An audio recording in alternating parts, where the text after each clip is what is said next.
Welcome to Legacy Conversations, a channel where we preserve military memories and history.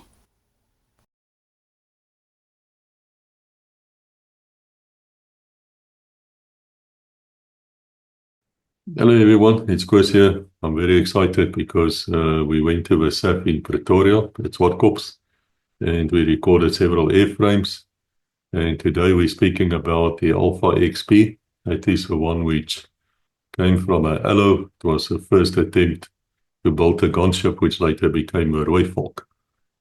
And we actually have Trevor Ralston there. He was a test pilot of a SAAF, actually flew this thing. And he's explaining to us about this aircraft and aircraft type, which is very famous. But before we start, let us go to see what our sponsors have to say.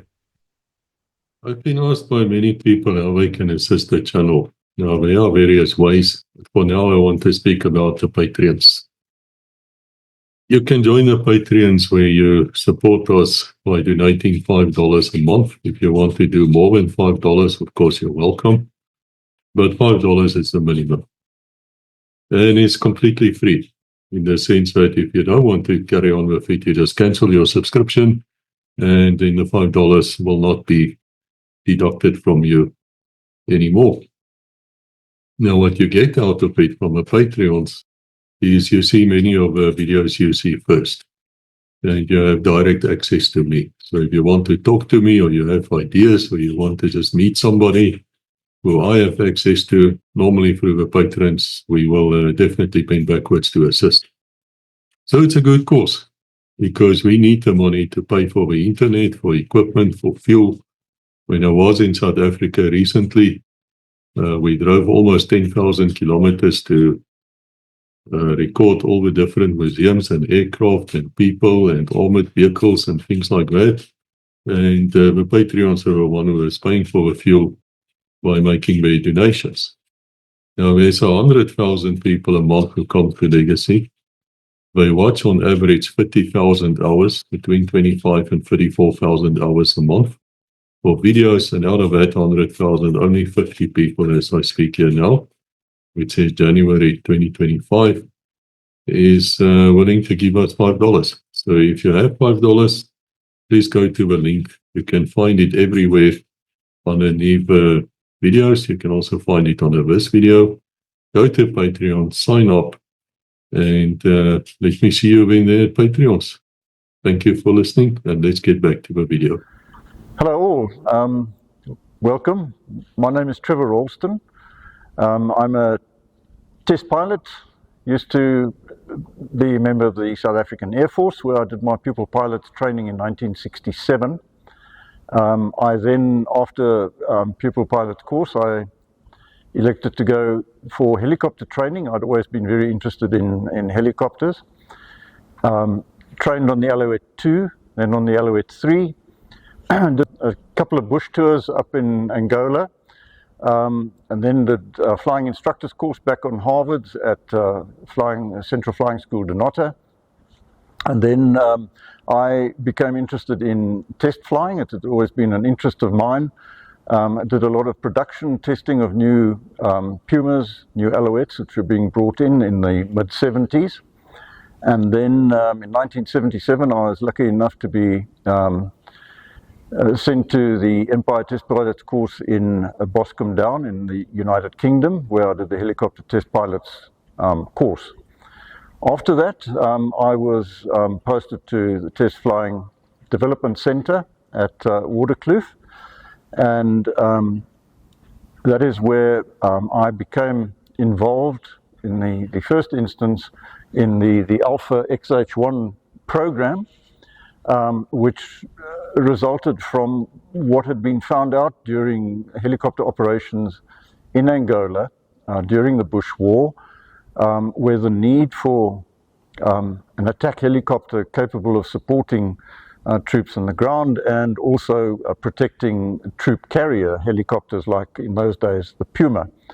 So I'm here to talk about the Alpha XH1.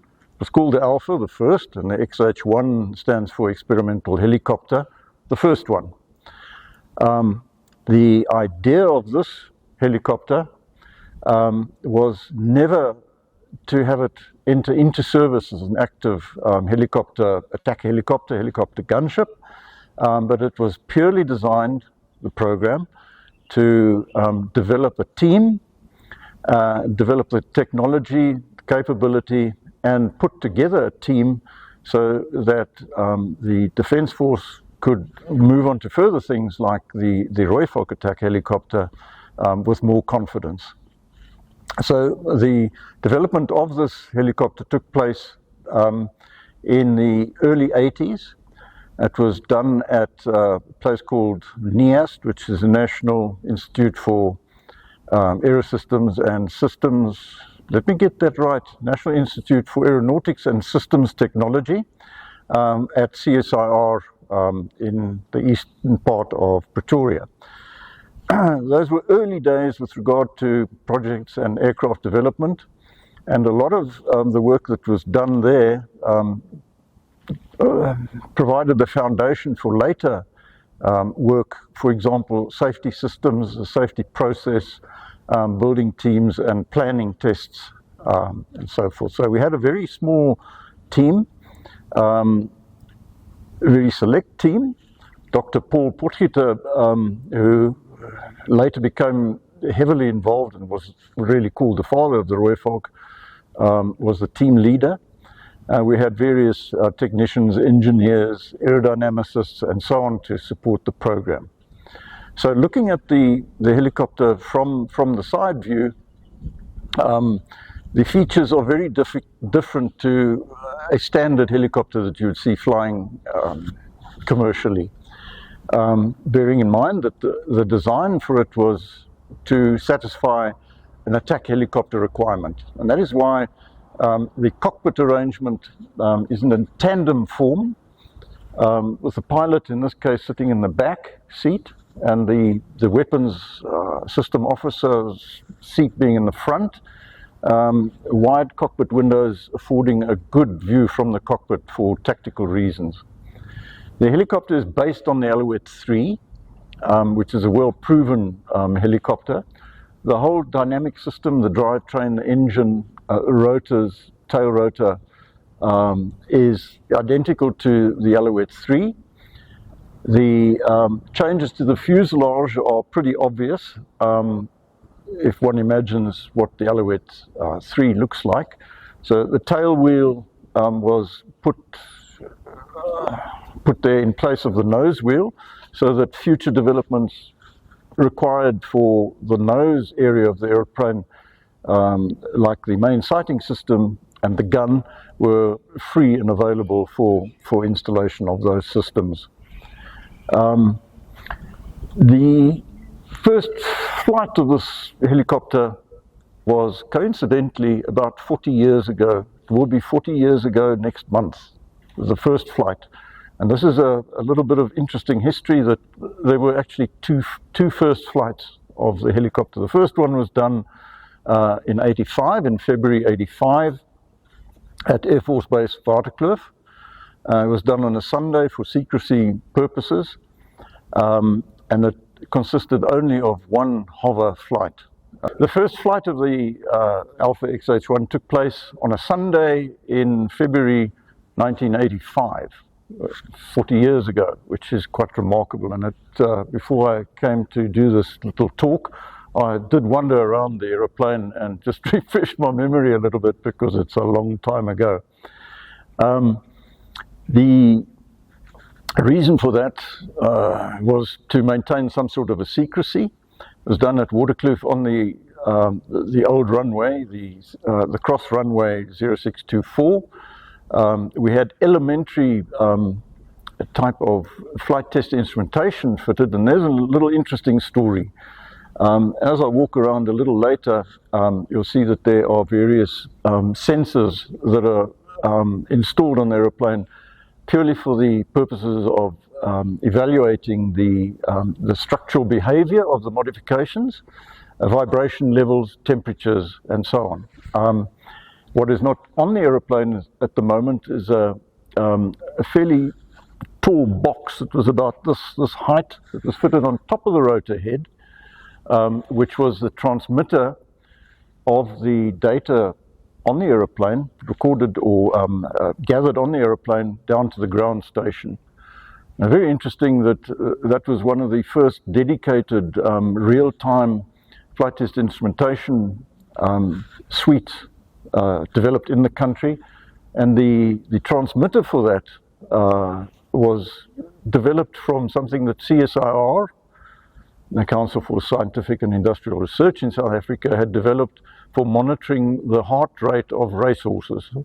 So that was quite an interesting little aside, I think, that interested a lot of people.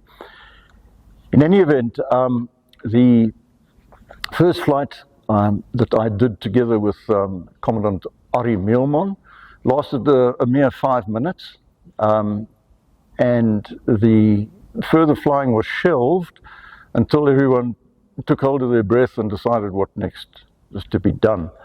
The second flight took place almost to the day a year later, and this was done at Johannesburg International Airport at Denel. In those days it was Atlas Aircraft Corporation, where we did the flight on, in fact, one of the old runways 33 at the international airport, now called Oliver Tambo. That flight was again pretty short, the first flight, and we did a number of subsequent flights. We only got a total of around close to 7 hours, 6 hours 45 minutes or so of flying time on the aircraft. Before it was decided that we'd proven enough, the team had shown enough for us to move on to other things. Interesting developments on the aeroplane during the flight test program. If we move to the aeroplane, I'll just point out in the cockpit, this was my office in the back, and my flight test engineer at Denel was Willem van Dijk, qualified flight test engineer. He occupied the front seat and did all the manual recordings and monitored the flight test instrumentation system. I'm not sure whether it's clear on the video, but in the cockpit you'll see everything that is orange was to do with flight test instrumentation. We had a suite of, as I've explained, test instrumentation. All the other controls were modeled on the Alouette. The cyclic and collective were from Puma. The panel layout was done as necessary to satisfy basic flying requirements, and a fully functional set of controls in the front cockpit as well. Let me, before I talk a little bit about the actual flying results, the further, I think it's pretty uninteresting just looking at the bald kind of side of the aeroplane, but moving towards the rear, and this is always something that is very interesting on helicopter developments. We had the same kind of process on the Rooivalk later, but let me talk about the Alouette as it was developed, or the Alpha XH1 as it was developed. Notable, and in comparison to the Alouette, is the very tall vertical fin, plus two large end plates. Now, the reason for this was twofold. The first is that the frontal area of the helicopter, the Alpha XH1, had changed significantly, and therefore, like keeping an arrow straight, you had to add feathers at the back, which these additions that I pointed out were aimed to do. At that time, and it is also relevant to the Rooivalk, the guidance material in terms of engineering design that we got, military standards were based on American systems, and those suggested that for stability at high speed, like an arrow to fly straight, that you needed this type of area at the back. Unfortunately, when we got to the flying side, the effect of that was too much, and that together with something else that I'll mention now, vibration, the inability to have sufficient yaw pedal, the rudder pedals, available at the higher speeds limited the further expansion of the flight envelope. So we only got to about 60 knots before the pedal available, the amount of travel in the pedal available, reached the sensible limit. So that's the tail end of it. The other interesting thing was, because of the shape of the fuselage, we, during the expansion, experienced pretty high levels of vertical vibration in the cockpit.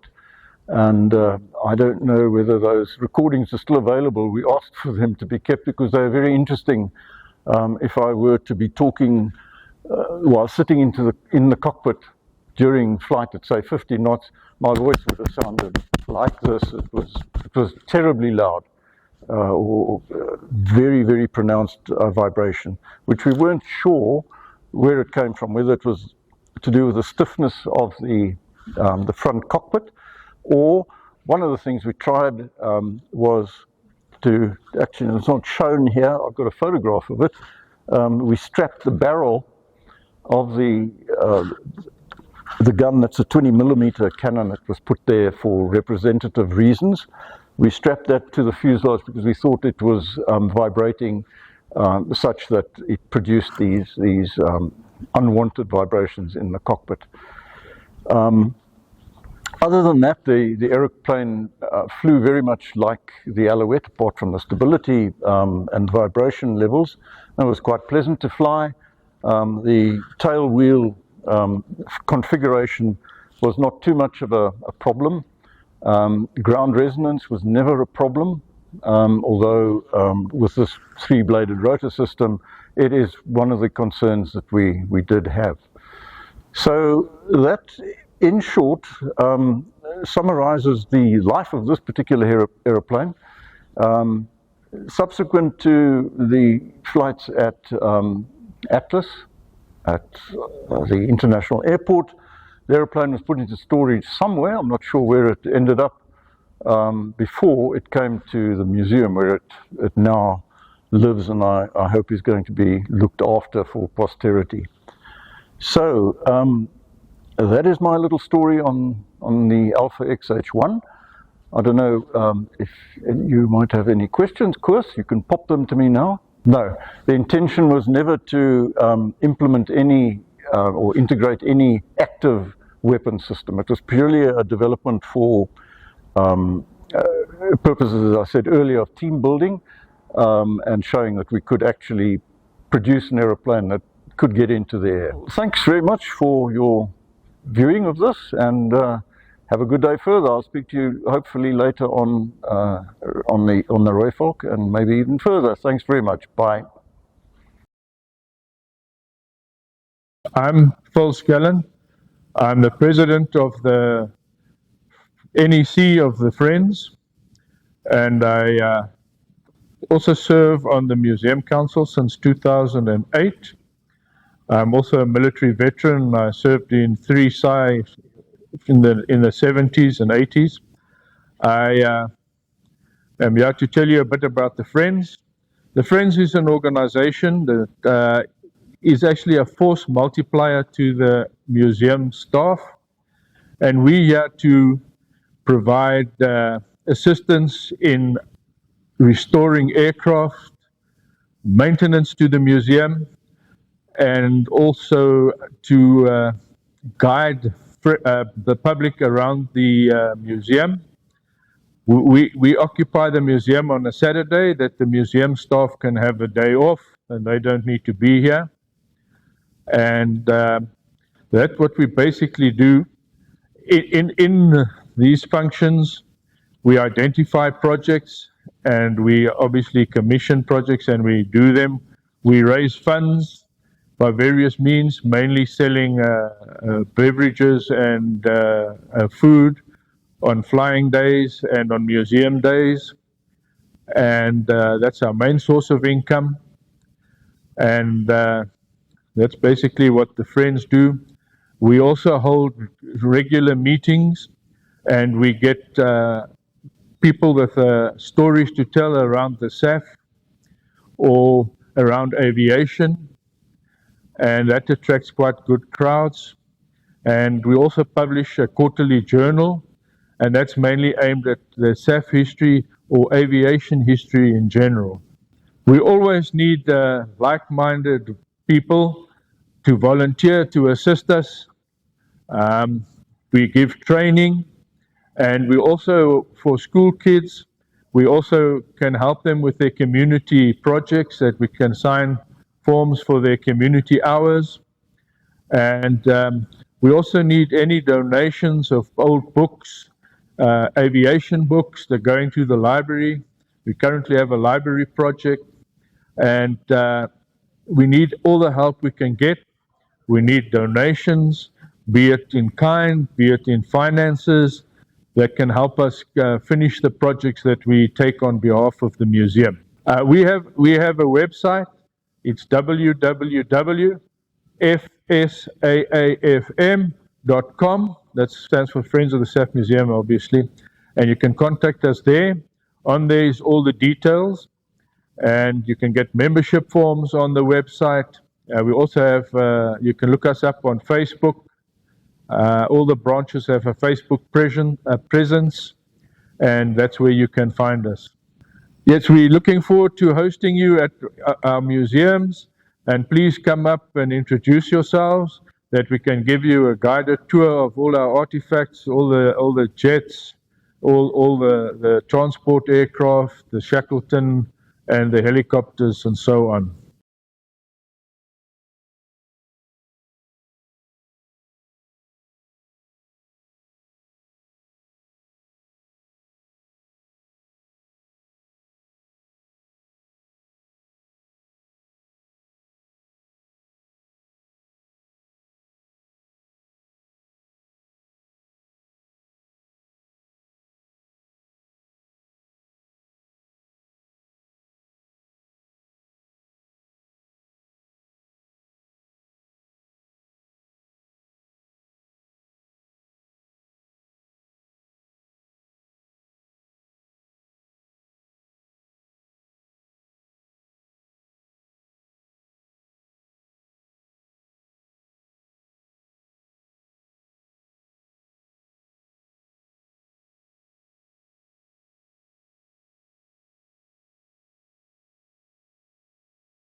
Edited by Fossey.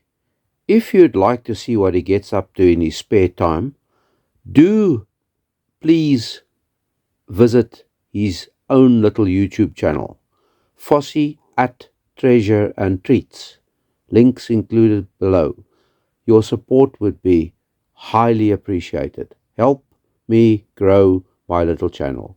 Thank you. Dankie. Inkos kakulu. Bye. Thank you for watching. Please like, subscribe, and ring the bell to receive notifications.